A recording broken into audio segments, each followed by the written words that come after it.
แกนนำนปชที่จังหวัดตากก็ได้นำพวกบุกโรงพยาบาลหรือป้ายต่อต้านรัฐบาลครับก็หวิดปะทะกับเจ้าหน้าที่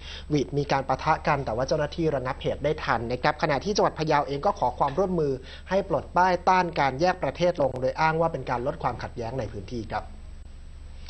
แกนนำเสื้อแดงอำเภอแม่สอดจังหวัดตากพร้อมพวก2 คนเดินทางไปที่หน้าโรงพยาบาลแม่สอดโดยพยายามที่จะเข้าไปปลดป้ายที่มีข้อความต่อต้าน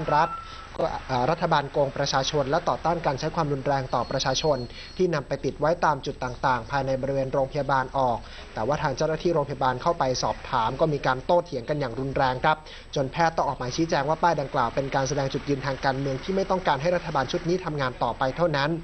ด้านเจ้าหน้าที่ในโรงพยาบาลแม่สอดก็ได้พากันแจ้งข่าวสารกับเครือข่ายของตนผ่าน LINE หรือ Facebook ครับว่ามีคนแสอแดงพยายามบุกรื้อป้ายทำให้กลุ่มคนที่ไม่เห็นด้วยกับการกระทำคนแสอแดงพากันเดินทางมาที่โรงพยาบาลเป็นจำนวนมากแต่เจ้าที่ตำรวจก็ได้เข้าไประงับเหตุหลังรับทราบนะครับก็กันแกนนำคนแสอแดงพร้อมพวกกลับไปเพื่อป้องกันไม่ให้เกิดการกระทบกระทั่งกันอีก